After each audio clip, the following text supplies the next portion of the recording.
pratar ju en hel del om integration och staden. Men det finns också en hel del som händer runt omkring på landsbygden. Och Interregio, det är ju ett forskningsinstitut kan man säga, där man bland annat Leneisja Jungsberg, hon forskar där, och det hon har gjort, det är att hon har sammanställt 22 olika goda exempel på innovationer på landsbygden. Och det här vill vi veta mer om. Och sen ska vi få dyka ner i ett av de här exemplen från Finland. Och eftersom vi då har finska vänner med oss nu så byter vi språk. Vi pratar inte danska, vi pratar engelska. So welcome up!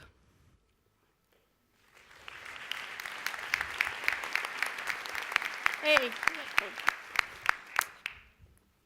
Varsågod.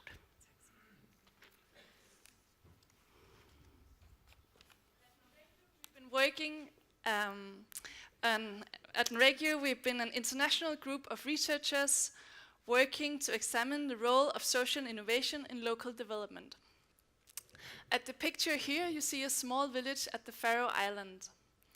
They are, as in many other small villages in the rural areas in the Nordic countries, facing many challenges such as rural-urban migrations, which accentuate sparsity, and in many places it distorts gender, age, and socioeconomic balance by depleting the population of young and well-educated and economic active people.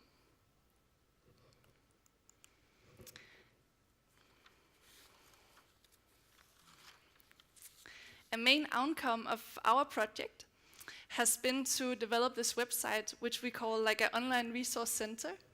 And here we bring in the role of social innovation in local development, how it's been done before and what's like the literature says about it.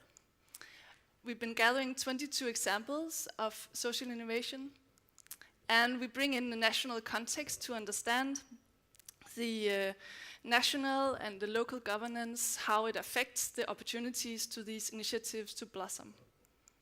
And also we made like an overview of the important support functions and the most important lessons learned.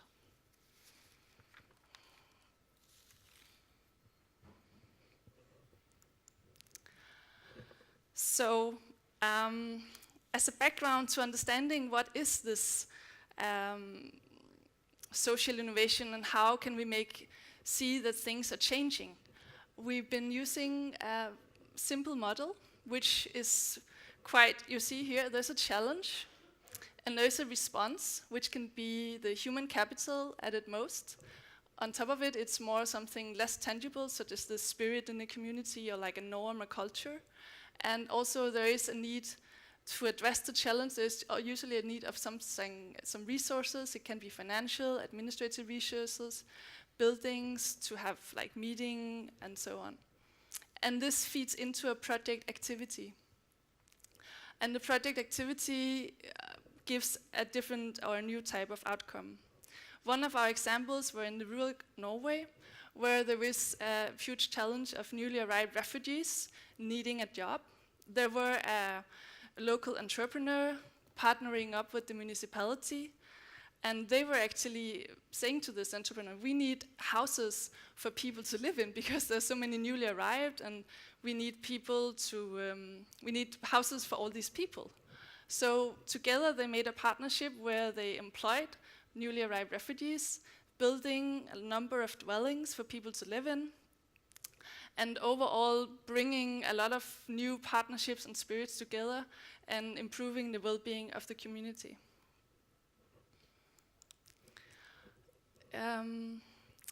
So for all the examples, we've categorized them in these three different ways, where we see some, they build capacity through different forums, some give innovative service provision in different ways, and some provide some infrastructure or community spaces. We see that roughly half of these address specifically rural issues, and we see that also half of them were invented by an individual rather than a group. Fewer than half resulted in a social enterprise. The largest number met a new demand, but a substantial minority were mainly cost saving on existing services. So some of the lessons learned. I will go through this quite briefly here because I also want to give more time to my colleague who will go in depth with a Finnish example. And we will also have a session tomorrow where we go even more in depth with this in tomorrow afternoon at 3.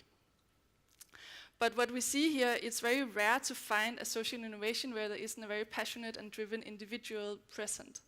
So this is a huge indicator of what is needed to begin and make this blossom in the rural context. And we also see the role of sharing, and especially sharing to the media. The local and national media is a gateway to share and a gateway to maybe start new collaborations and new access to fundings as well.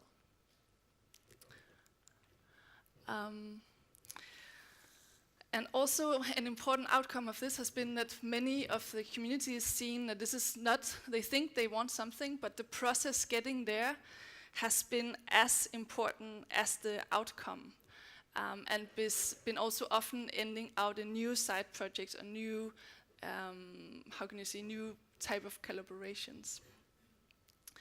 So even though you have the visions and even though it's, yeah, there has been some different different indicators which we will go through much more tomorrow because I could talk for a long time about all of these. So I will give the word on to Petri, right? Exactly. Yes. Thank you so much, Leneisja. And vi ska träffa nu Petri Rinni. Här ska du få en bok här av Anna.